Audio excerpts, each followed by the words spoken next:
This program is brought to you by Pussy Magnets. Put a midge on your fridge with a pussy magnet. Oh, hey! Welcome, welcome, welcome, my lovely lumps. Or should I say lovely labs? I don't know, they're both good. I'm so thrilled to have you here in the Labia Lounge to yarn about all things sexuality, womanhood, holistic health, and everything in between. Your legs. Oh, cringe. I couldn't help myself.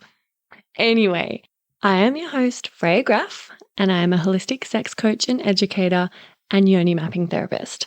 So basically, I make my living massaging vaginas and teaching people about sex. Yeah, pretty cool. So as you can imagine, we are going to have vag loads of real chats with real people about real shit. So buckle up, you're about to receive the sex ed that you never had and have a bloody good laugh while you're at it. Before we get stuck in though, I would like to respectfully acknowledge the traditional custodians of the land on which I'm recording this podcast, the Menang people. It's an absolute privilege to be living and creating dope podcast content on Noongar country, and I pay respect to their elders past, present, and emerging.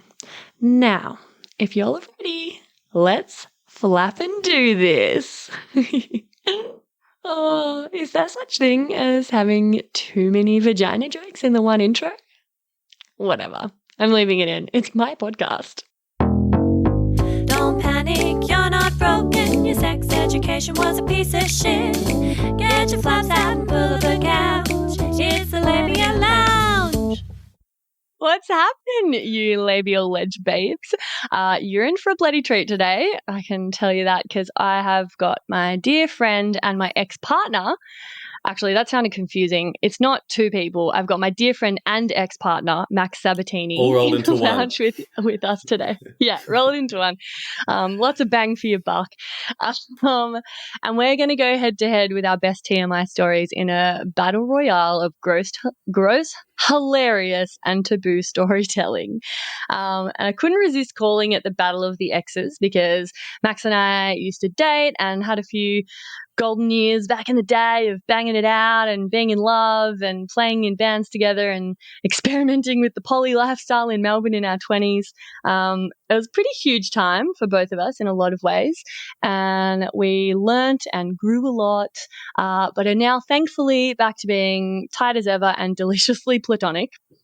And Max is also the creative genius who made the Labia Lounge jingle for me and all the silly little sound bites for my segments. So I'm just so stoked with all that. And another thing is that is about to embark on this project that I've hatched of making me an actual life-size Labia Lounge pussy couch, which I plan on touring around with and recording live Labia Lounge sessions and all that sort of jazz. So I haven't actually talked about that yet, but Max is also going to be behind that. So pretty fucking dope. I'm very grateful for this human who supports me and supports my dreams like this in such a valuable way and a practical way.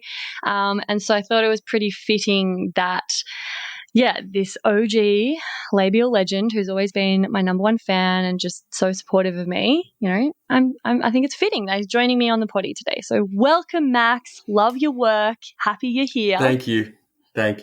Haven't you done well for yourself too? What do they say about a man is like a tiled floor?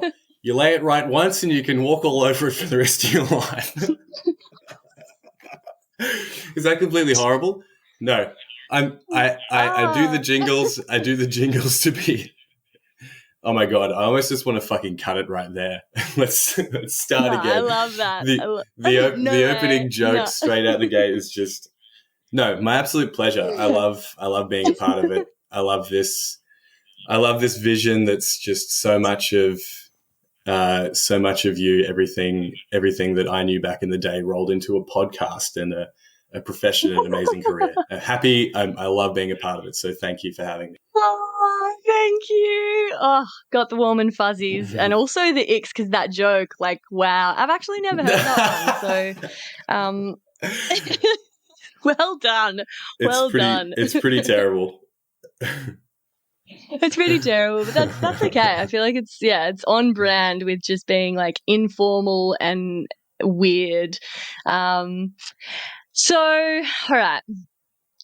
So to give a bit of context, if you haven't listened to the potty before, I always have a segment in each episode of the Labia Lounge that's called TMI We Love It. And that's where I ask listeners for a story that, you know, would usually be considered unfit for public conversation. But yeah, we're doing this whole episode of that action today, and we're going to like spar back and forth with our stories and some that listeners have sent in as well to share. So I'm pretty pumped about that. And a little rundown on why I feel this segment is really important and why the concept of TMI is bullshit. Feel like having all these topics around, you know, like sex, bodies, periods, genitals, womanhood, intimacy, poo, having them all as off limits and not acceptable to talk about in our society perpetuates an environment where we don't feel comfortable to talk openly about these things and therefore don't get the opportunity to learn from our peers or to hear about other people's experiences and realize that we're not alone and we're not broken. We don't get the opportunity to seek support or swap notes and just generally continue to grow and evolve as sexually empowered and informed people when all this shit is like super hush hush and no one fucking talks about it. So I really believe that normalizing talking about this shit is one of the most powerful ways to start liberating ourselves from these really outdated social norms where anything to do with periods or sex or, you know, dick and balls is just not okay and not acceptable to speak out loud. And I know there's already a big shift happening in this space, which is fab. And the work that I do in the world and now this podcast are like my small ways of contributing to this shift. But if you want to contribute to this change that's happening as well, I mean, listening to this podcast is a really good place to start. And if you can, allow this to inspire you to have more conversations and open dialogues surrounding these once taboo topics. You know, share this episode with a friend, leave a review for the potty, or just spread the word about the Labia Lounge to your friends, because that is a really valuable action that you can take to help this shift in our cultural narrative keep building momentum. So have you got anything else to add to that before we launch in, Max? Only that I wholeheartedly concur with everything you're saying. Nice. Keen to break the mold by exposing some gross things about our experiences. Yes! Fuck, I am so... Oh, and another little side note, Max and I have not... These stories are going to be the first time we've like heard them. So I've got a bunch of stories that I've written down, and then Max has got a bunch of stories, and we're just going to sort of react in real time to one another's stories. So I actually have no idea what Max has got in store. I know it's going to be pretty gross. I remember you being pretty gross back in the day. So I have high expectations. A couple of my stories involve you. Let's say uninhibited. All right, let's go with that. No, that's, perfect. Sorry, I didn't mean to shame you. No. It's gross. What word could we use instead of gross? Liberated. How's that? Nice. Comfortable in your bud there. Yeah, though, I mean, to be fair, I think that there's some things on this list that I have here, on my naughty little list, that the aspect of grossness has definitely been part of the exhilaration. So, I mean, yeah. So I can't get that. I can't stand back here and be like, how dare you call me gross, when being gross was actually my intent on a lot of occasions. So, yeah. Do you want to kick it off, or shall I kick it off? Yeah, I can. Well, just as you were saying that, I'm like scribbling down on a notepad because I remembered another thing that happened like 2 nights ago that I could probably use as a little quickfire story. So I can kick it off with that. I also, just before I forget, I know there's like so much preamble. Bear with us, guys. It's going to be juicy. I also just want to say, like, Max and I had a bit of a preliminary convo when we were planning this episode, and we're sending voices back and forth, and we're like, yeah, it's going to be sick, awesome, like sex stories and stuff. And then Max pointed out that like we did used to be very in love, and maybe some of the stories that would arise about us being sexual with other people might be triggering, or might be a bit confronting for one of us or both of us. And he was like, what, like, do you feel cool about this? Like, what would happen if that, did arise? And we had a convo about that. And I was just like, well, I think it's been long enough now and I think it's totally chill. But if something like that did arise and one of us was a bit like, oh, dude, that fucking cuts a bit, or that stings, or, oh, I don't really want to know that, then we could just chat about that on air and work through that, and that would also be fine. I think it's totally chill. Like, we're very over each other, so it's probably not going to be an issue. But it was an important thing to like sort of flag before we recorded, so I just wanted to let you in on that. Sweet. Well, my story that just popped into my head. I'm gonna play the TMI soundbite first, though, just to like really get in the mood. TMI, we love it. TMI, we love it. That's so stupid. So good. You made it. We love it. TMI. Yeah, I'm into it. I think that's some of your best work. All right, shut up. So my first story, it's just a little baby. It's just a warm-up. It's just a taster. But basically the other night I was at Locke and I were at a party. I've got my Tarago with the futon in the back to sleep in, and I'd gone to bed. And I like really annoyingly had to wee like 3 fucking times. It was so dumb. I think I drank heaps of water. And I had to like get out of the car to pee each time, and it was, so we're all kind of camping out, but there was a fire quite close to my car where people were sitting around it, and I didn't want to like get out of the car on that side because they would see me weeing. So I'd have to like climb over into the front seat and then get out on the other side, and it was very annoying. And that happened twice. And then the third time I was like, fuck this, it's 4 a.m, like this is dumb, where's my piss jar? Couldn't find it. So I had an empty soda stream bottle, and I was like, ooh, that is a narrow opening and it is dark, but I'm going to and I was like, oof, it's optimistic, it's ambitious, but I think I've got this. I know where my urethra is. I've got this. I'll just really kind of clamp it around my pee hole so that it just has to go in. And then anyway, I had to kind of like talk myself into weeing, because it feels quite unnatural when you're like squatting inside the back of your car over all of your bedding. High risk. And it's dark. Yeah, high stakes. It was and I went for it, and I finally like coaxed my body into starting to wee, and I was like weeing, and then I realized that I guess the edge of the soda stream bottle must have, like, I was sleepy and it was dark and I obviously just didn't nail it, and it must have been like kind of half over my pee hole, so half of it was going in the bottle and the other half was going down the side of the bottle all over my doona and my trackies. And I had to like stop midstream, and I was like and yeah, like I had to just turf those trackies into the front seat, and then every time I had to get up to pee twice more and get out of the car with no pants on and just do it. Massive bummer. Anyway, that's my first story. That's great. Yeah, I love a good urine story.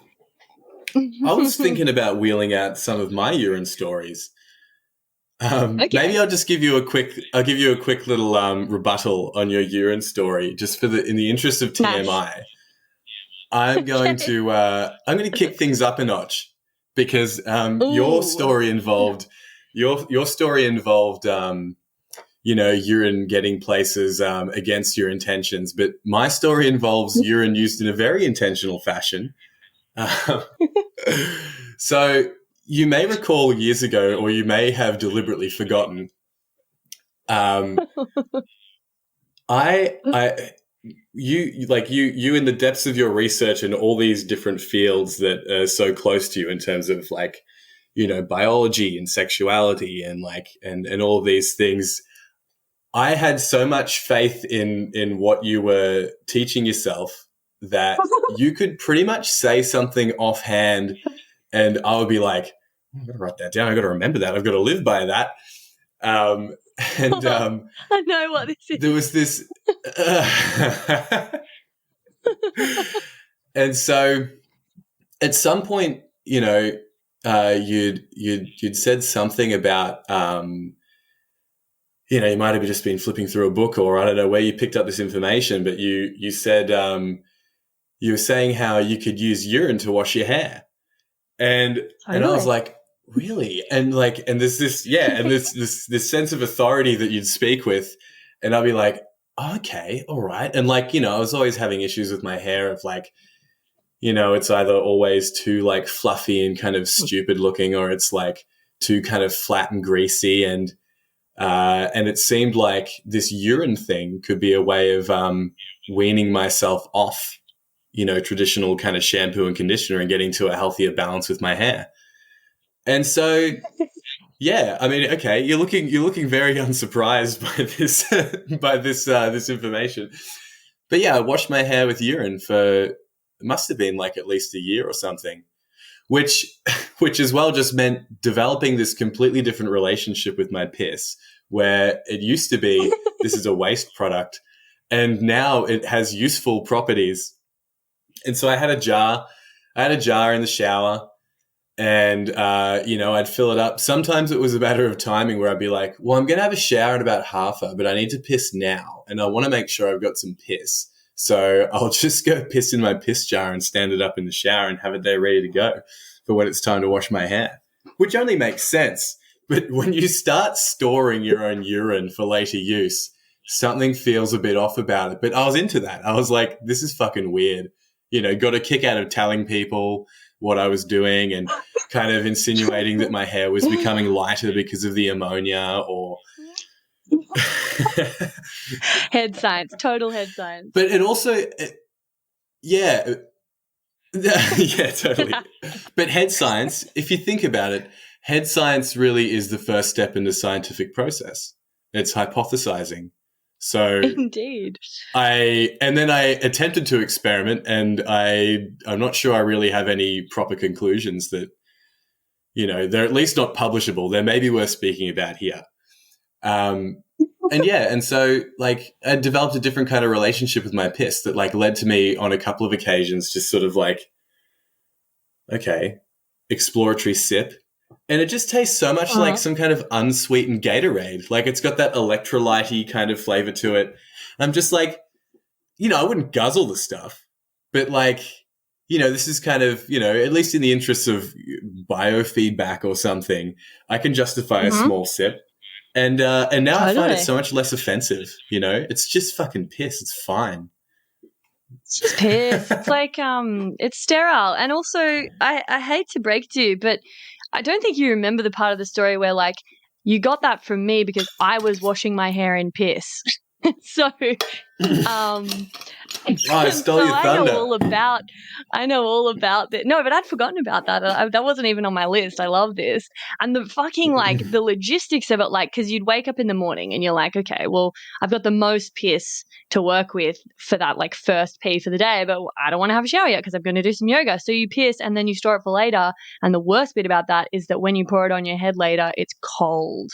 Whereas if you just piss straight in there and then you pour it on and it's warm, it's like, that's not too bad. But, like, it also starts smelling worse after you leave it in a jar. Anyway, I don't know. I mean, I think it's meant to be good for your skin. You're meant to be able to do things like urine therapy, and like drinking it does give you that like biofeedback and whatever. I don't know how much science there is, but I'm open to it. I haven't done anything like that for quite some time, but you know, it's meant to help with like dandruff and eczema, and I don't wash my hair with shampoo either. So like I was all for the alternative no poo, the pro wee methods.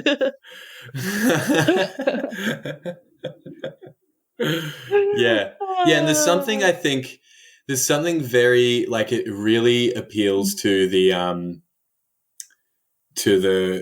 mitigation of waste and like the recycling of anything useful, you know, like you can get into this thing. I definitely got into this headspace with it where I was almost obsessed with these different aspects of like what made it so great. It's like the fact that it was a bit left of field and maybe a little bit offensive definitely appealed to me.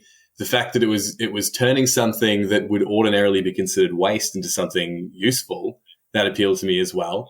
And I think it actually, like, my hair was looking good. Like, my hair was just normal. Like, it reached a level of just, it looked like soft and silky. Yeah, that's it. Yeah. Equilibrium. Yeah, totally. Equilibrium. Oh my god, so much potential. We should bottle that shit and market it. I used to revel in the fact that like so many people ask me, what do you like? Oh my god, your hair! You've got amazing hair. Your curls. What do you do? What do you use? Thinking I'm gonna just engage in the usual girly conversation of like, oh my god, I like put this. No, I don't use anything. Bondi I would boost. just be like, yeah. I'd be like, oh, I piss in it and I don't wash it. Like that's my regime. And they thought I was fucking with them most of the time. And then I would feel a little bit bad because they thought I was like taking the piss out of them. But I was like, no, like honestly, just get with the program. Like you don't need to use all these fucking chemical filled products. Just piss in it, have a healthy diet. Bob's your uncle. Anyway, we should probably move on from this. That gave us a bit to chew on though. Hey Babe Towns, so sorry to interrupt, but I simply had to pop my head into the lounge here and mention another virtual lounge that you've seriously got to get around. It's the Labia Lounge Facebook group that I've created for listeners of the potty to mingle in, and there you'll find extra bits and bobs like freebies or discounts for offerings from guests who've been interviewed on the podcast, inspiring and valuable content, thought-provoking conversations, and just general support from a community of labial legends. It's a safe, non-judgmental space where you can go to ask the questions that you can't ask anywhere else, seek advice or solidarity from other like-minded folk, tell stories that are usually too much for the average conversation, and also play a role in shaping the podcast with your input. So through this group, you can submit stories that you'd like me to read out for the TMI Sand in My Clam and Get Pregnant and Die segments. And as well, you can send in questions or topics that you would like covered on the potty. I'm always open to suggestions and input, and you never know, you might hear your story on an episode. So my vision for the group is that it becomes a really rewarding, supportive, educational, and hilarious resource for you to access and be a part of. So head over to the link in the show notes or just search up the Labia Lounge group on the old Facey, and I hope I see you in there. And now, back to the episode. Whose turn is it? I don't even know. Do you have more urine stories or should we space them out?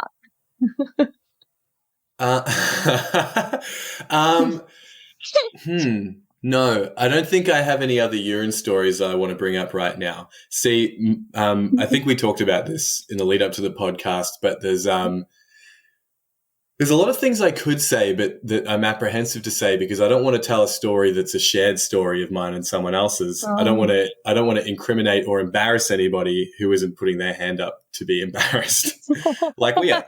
So I think that's just about as far as I can go with the urine stories. Okay. So needless to say, you have more, but you're holding them out. You're holding out on it. That's really, really valid. And I also have to make sure Lockie was okay with me sharing certain stories. And there were definitely some that he was like, nope, no, thank you. Don't want that to be I've got a little funny one that a listener sent in that's on the urine front, just a little quick fire. Where is it? All right. She wrote to me, in high school, I was at a party, pretty drunk, snuck off with my boyfriend at the time, and I fucking love this. And he was giving me a little fingering action behind the shed or whatever. And because I was really drunk, I did a little wee by accident, and he asked me if I squirted, so I just went along with it. There you go, girl. Nice save. Yeah. I read that one out to Lockie and he was like, oh, that dude would be so crushed if he found out. Not because it was wee, but because like I think guys just feel so accomplished if they make someone squirt. You know, it's become so like pedestalized. This whole like, oh yeah, I made her squirt. I'm a fucking stud. You know. It's the height of pleasuring a vulva. Yeah. Yeah. And see, that's a good one too, because it normalizes a little bit of pee coming out sometimes. And also, you know, anyone with a vulva out there who might find themselves in that situation, now they know what to say. I just came a bunch. Like, you're so incredible. Yeah. Totally. I'm a master of my instrument and I just fucking squirted. Yeah, boy. Cool. What else you got? I feel like a good kind of lateral move from all this talk of urine is probably to talk about my relationship with my own cum. Nice. Love this. Yeah, which is actually this is another thing. This is another one of those things that, like, you said it like offhand.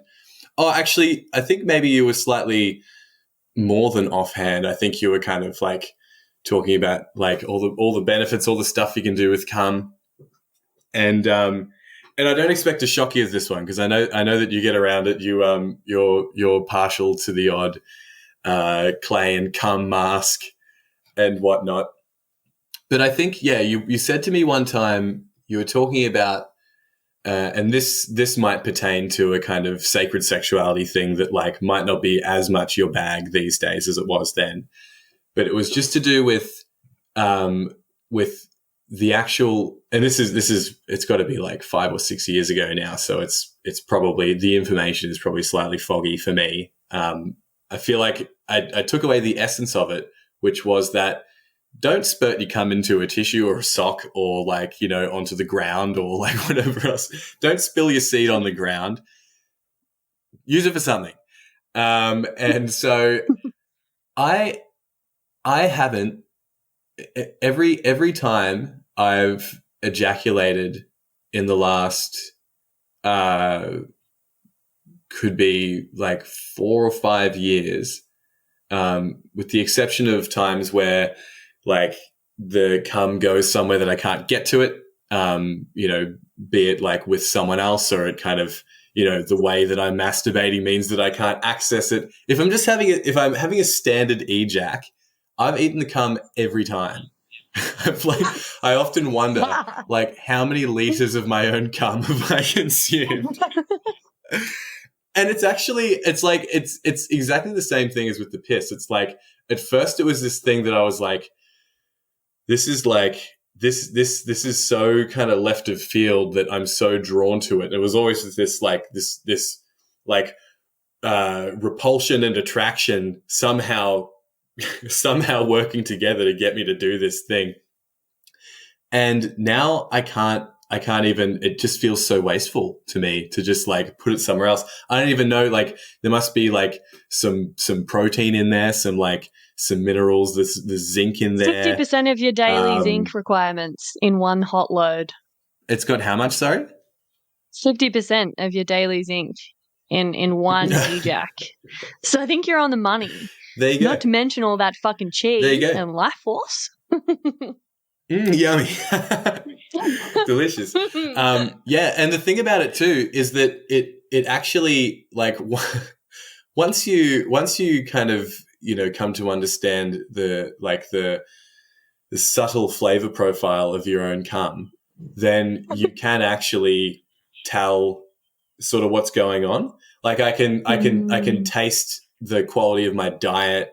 I can recognize, and usually it's not news exactly. It's like, oh, yep, I can taste that I've been like, you know, things have been fairly plant-based and like I've been eating lots of fruit or whatever. Like I can taste these things coming back to me.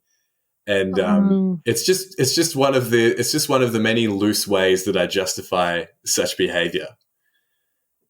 And so that whoa. What does it taste like when you've had like a big night on the piss? Is it just like, oh, I did a mischief to myself. My cum tastes horrible today, or like, what are we talking?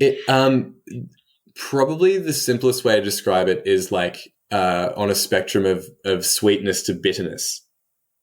You know, like poor diet and sort of, you know, like toxins, like however they've gotten into my body through drinking, or like, you know, eating stodgy food, eating meat and dairy, especially dairy, like those things come back. And yeah, and mostly it's in a sort of, it's as bitterness. Right.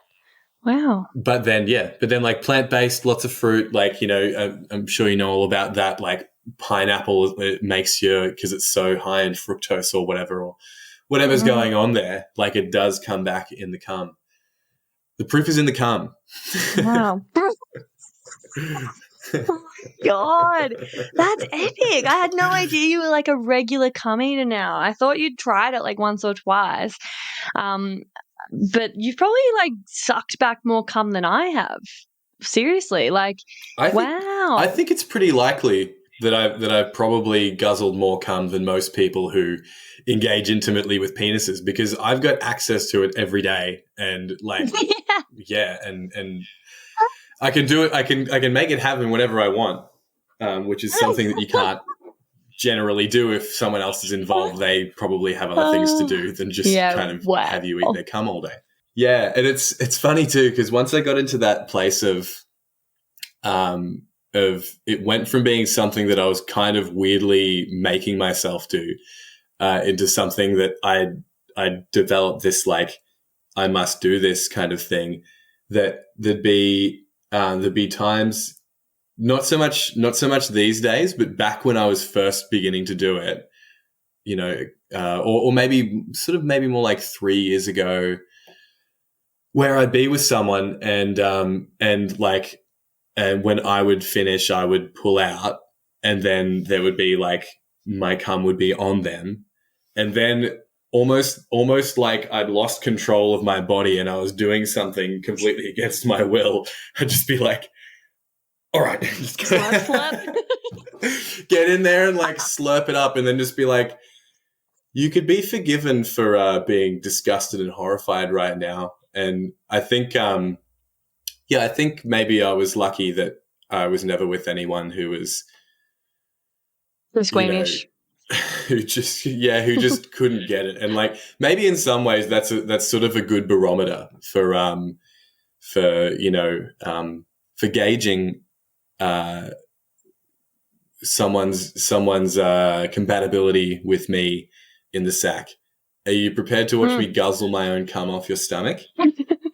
No? Then maybe I'm not the one for you because it's going to happen. It's compulsion at this point, and I need my daily zinc, okay?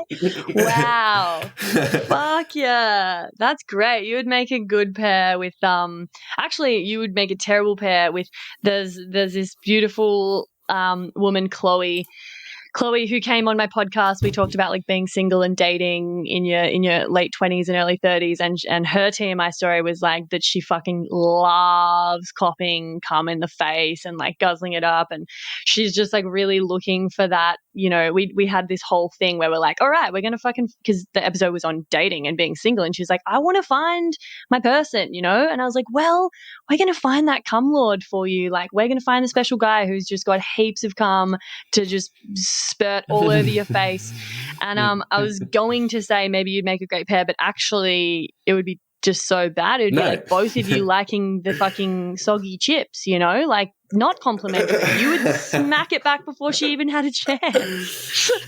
Yeah, totally. I'd be jealously defending my cum. She'd be like, come on, just to go Harvey's. And I'd be like, no.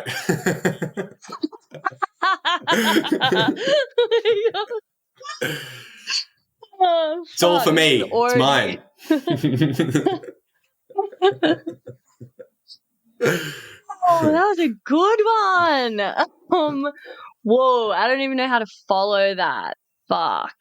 Although I did think of a story.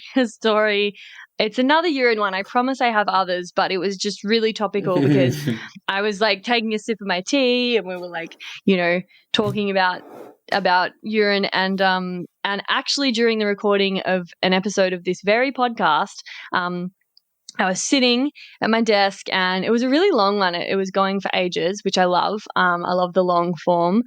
But I'd just drunk too much tea and I was busting, and it was with it was an episode about menstrual health with Gemma Lee. And I've never met her. Like, it was a pretty like, oh, this is lovely. I'm in my professional space. But then I totally just desperately needed to wee, and she was on a roll talking, and I didn't want to interrupt. So I didn't have video going. So I just got my like empty tea mug, and I like kind of ducked down below the table and like squatted over it and like pissed in it. And like while she was talking in my headphones and we were still recording, I was secretly pissing in a mug, and like it got so full that I was like, oh no, I'm still weeing and this mug is about to overflow. Like, this is not good. Anyway, I was really worried I was going to knock it over for the rest of the episode, but I didn't. Don't worry. I sound like a fucking filthy bitch. Like, I need some stories that show a little bit of bladder control. Oh fuck. Yeah, hit me with one. I want to hear a good one. Yeah, let's talk fellatio. Let's move away from the urine. And this is like, it's not really a funny one. It's just like, I guess a bit of an honest one, bit of a vulnerable one. I used to be so fucking terrified of dicks in general, but like once I got over my fear of dicks a little bit, I was still absolutely terrified of sucking a cock. And like I think I'd maybe like licked a dick briefly. And like I would come out in these like hot flushes, and I'd get shaky and kind of a bit teary and stuff if my face was like close to a penis, and if there was the possibility of me like attempting to put my mouth on it. And like that was such a big thing for me for so many years. And I remember you and I, Max, when we were like mates before we started dating, I just remember being on a train heading into the city to a gig or something, and like telling you about this and being like, yeah, it's a real fucking issue. Like because I'd already started working, or like working on myself in the sexuality space. I wasn't working, in terms of like it being my profession yet, but I was doing a lot of like trainings and workshops and learning a lot about, neo-tantra and sacred sexuality and whatever. And I was working through heaps of my shit. So I was like, well, the next thing on my list is to fucking get over this, visceral fear that I have of sucking a dick. And you, being the good friend that you were, like listened attentively and were like, wow, okay, like who would have thought, totally doesn't, that's surprising. Cause I think I come off as like quite confident. And this was like a thing back in the day. Like I used to come off as really sexually confident, and then we'd get into the bedroom and I'd be like a little fucking mouse that was just so afraid of everything and embarrassed and ashamed and self-conscious and shut down. And you were like, well, if there's anything I can like do to kind of help you, I don't know what that would be, obviously, but like, I'm totally here for you, and if there's anything I can do, I'd like to. Yeah. That it was in earnest. And it was just funny because then like probably like a few months later we started jazzing, and then ultimately you totally were the dick that I learned how to not be afraid of sucking, and like learned how to give a pro gobby in our relationship. So that's a fun story. Yeah that's great. I remember all of that. I'm so glad to have been helpful to you. And it's also just like I think you've got to appreciate as well how like it's stepping forward this like magnanimous kind of like, well, you can suck my dick if that'll help. Like the role of space holder in that equation is like, it's not exactly like, I mean, I guess Selfless. It was just a matter of, it was like, not unlike Jesus Christ himself, I'll put my body on the line. I'll take one for the team. sake of you. Yeah, I'll take one for the team. Yeah, and you bloomed into a fucking yeah. Well, someone who gives blowjobs. Wow. Yeah. Cool. Well, I'll be eternally grateful. And it's just a lovely thing for two friends to have shared and now be able to talk about in front of strangers on the internet. Do you want to talk about how things are going in that department, or in like the fellatio department in general, or just like my sexual where are they now in the fellatio department? Yeah, well, Excuse this unseemly interruption, my darlings. I must ask a wee little favour of you. I'm shamelessly seeking reviews and 5-star ratings for the poddy because, as I'm sure you've noticed by now, it's pretty fab, and the more people who get to hear it, the more people it can help. Reviews and ratings make it more likely to get recognised by the algorithmic gods and suggested to other listeners to check out. Plus, they make me feel pretty good and appreciated as I continue to pour my heart and soul into creating this baby for you. Now, I promise I don't mazz over them or anything like that. I mostly just read them out to Locke with a big grin on my face, and he says something like, "See, you're killing it. Proud of you, babe." And then I tuck it away for a rainy day when I'm filled with self-doubt and existential dread about being self-employed. So, doing this really does make a difference and is an easy little act of support that you can take in just a minute or two by either going to Spotify and leaving 5 stars for the show, or writing a written review and leaving 5 stars over on Apple Podcasts. Or if you're a real overachiever, you could do both. Well, now, that would be kind of crazy. Crazy awesome, obviously. That would be super ideal. Would love that. If you're writing a review, though, just be sure to only use G-rated words, because despite the fact that this is a podcast about sexuality and all that good stuff, the platforms censor words like sex and won't actually show your review. Lame. Anyway, you're gonna do it right now while I wait? Oh yeah, no, awesome, great. That's great idea. May as well just quickly click that 5-star button before we get on with it and forget or whatever. I mean, life just kind of gets in the way sometimes, so I totally agree. It would be best to just do it now while we're talking about it. While we're on the topic. Totally. Yep. Oh, I can feel those 5-star reviews rolling in. Fuck yeah. All right. Well, thank you much, Lee. You're a total gem, and I'll let you get back to the episode now. Love ya. I think my main issue has always been that I have a tiny mouth. The main issue was that I was fucking afraid of dicks and had heaps of shame.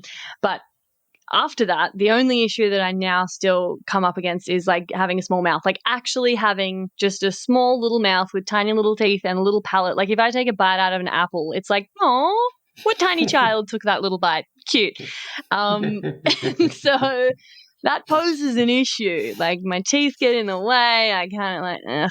But, I'd make do. My friend gave me this sweet tip of putting your lips over your teeth. Anyway, I don't like that because then it gets in the way of agility. But I think it's fun. I think I'm really good at giving head and can actually get into a really sort of good zone of enjoying it and finding it really rewarding. And it's just a beautiful, intimate thing. It's this gift that you can give to your partner, but also share with your partner. I'm pretty into the fact that triggering your gag reflex actually activates your vagus nerve and helps tone your vagus nerve, which is connected to your heart, connected to your cervix, your whole nervous system.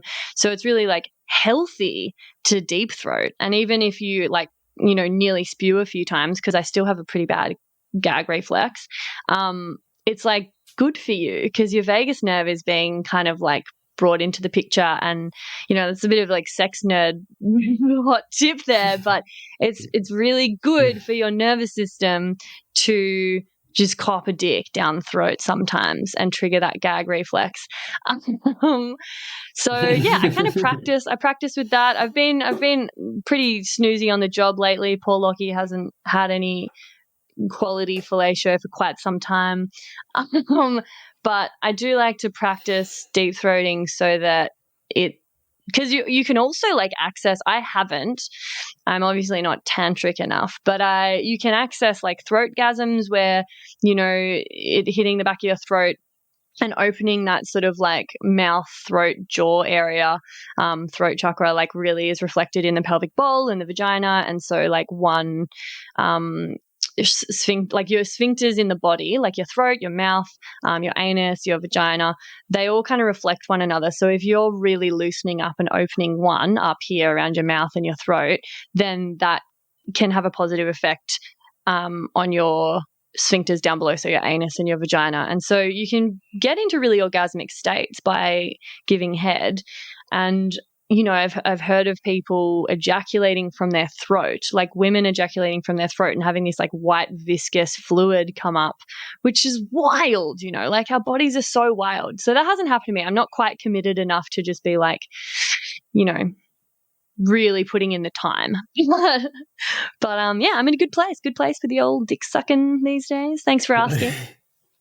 Yeah. Yeah, no worries. That's all very fascinating. And I feel like that information about deep throating and the vagus nerve and stuff is the kind of thing that that if a betesticled person started wheeling that out, kind of like, it's good for the vagus nerve. Like it's this kind of this sort of scientific backing for like, so I mean, you just try and jam it down there. Like it's really healthy for you. And I see that being really suspicious in the eyes of someone staring down a dick that they, that's fascinating though. Yeah, could be problematic in the wrong hands for sure. Yeah, and I think like obviously a sense of actual safety and comfortability with that person is important. It's not like you have this amazing like nervous system benefit from someone forcefully shoving, your head deeper onto their dick or anything. But yeah, it's a funny one because I feel like I can wheel that info out as a female and it ain't no biggie, whereas like as you called it, a betesticled person would have to probably be pretty like tactful with sort of telling someone about that, because it could just seem like they're being a fucking creep and they're trying to get a gobby, So yeah, good call. It really does. It would come across as very what's a bad word? But I think it's sleazy and like a little manipulative, coercive. Yeah, totally. But but also like I feel like there's ways to circumnavigate that too. I don't know if I'll be. I think that if I ever told someone that who was like a sexual partner, it would be very much in like a, all admissions of how completely convenient this would be for me. This is just what I heard, and take it with a grain of salt. Maybe go look into it yourself if you want to. And I don't have any agenda with this. Here's my idea. I feel like from now on, if you are courting someone or maybe thinking about dating someone, you just have to make them listen to this entire podcast episode. And if they're still not super repulsed by you and me as your ex-partner, then, they're fucking G. So full force ahead. But this could be a good filter. And then they'd find That's out great, about actually. nerve. Yeah, this is basically like I could take this recording and use it as a screening process to just, Yeah. Exactly. separate the boys from the men.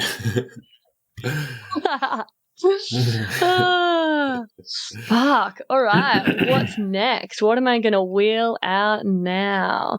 Well, I've got a really good one that is like Lockie. All of my favorite stories that I've got written down are from Lockie, because I was like, what if I don't have enough content? Like, I can't remember all my things because TMI happens to me like every day. But yeah, he had some real doozies. One I think you'll enjoy. When he was like a teenager, a little rat bag by the sounds of it, he had this like bedroom downstairs with its own like toilet and bathroom, and his parents were upstairs in the rest of the house.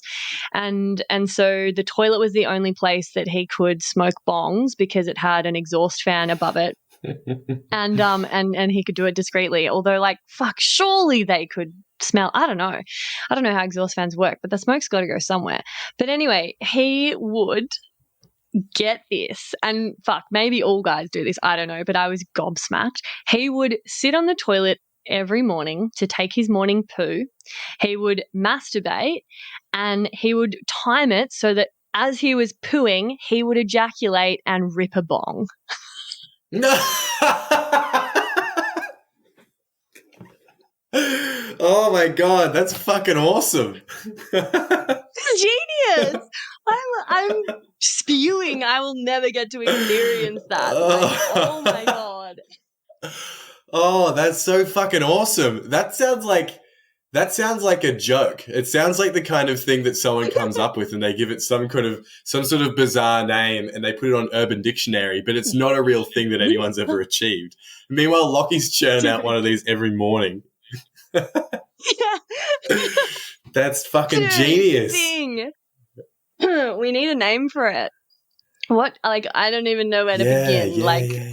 On the spot, but like, I don't. Maybe listeners could send in. I'll put it in the Facebook group and you can send in your best name ideas.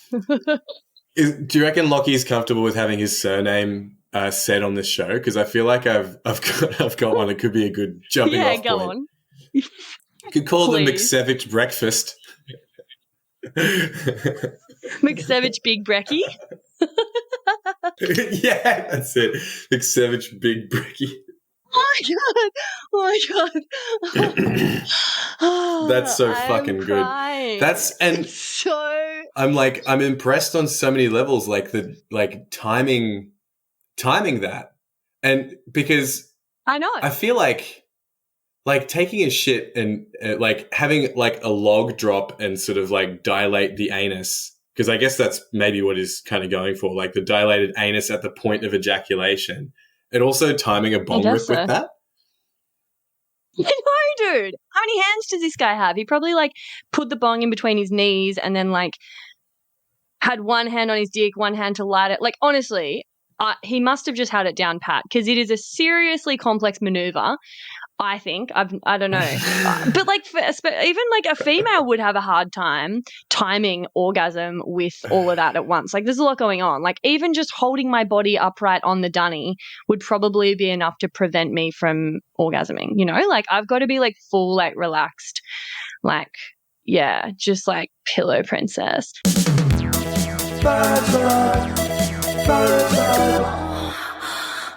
No, not really.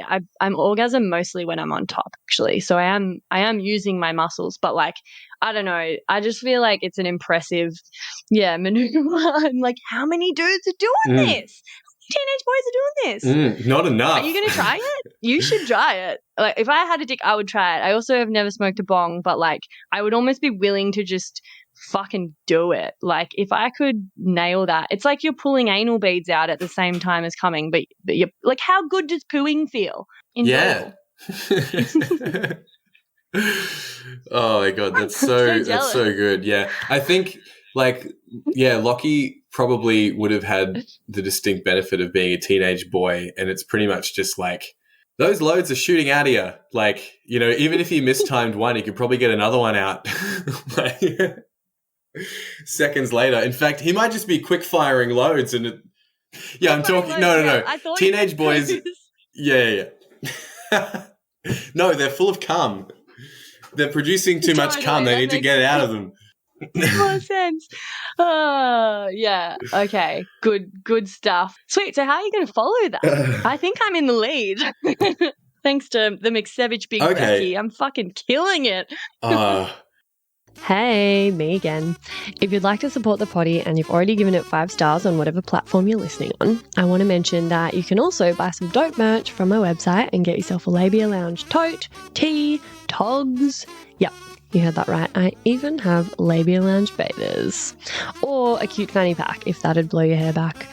Or if fashion isn't your passion, you can donate to my Buy Me a Coffee donation page, which I actually call Buy Me a Soy Chai Latte, because I will be the first to admit I'm a bit of a Melbourne cafe tosser like that. And yes, that is my coffee order.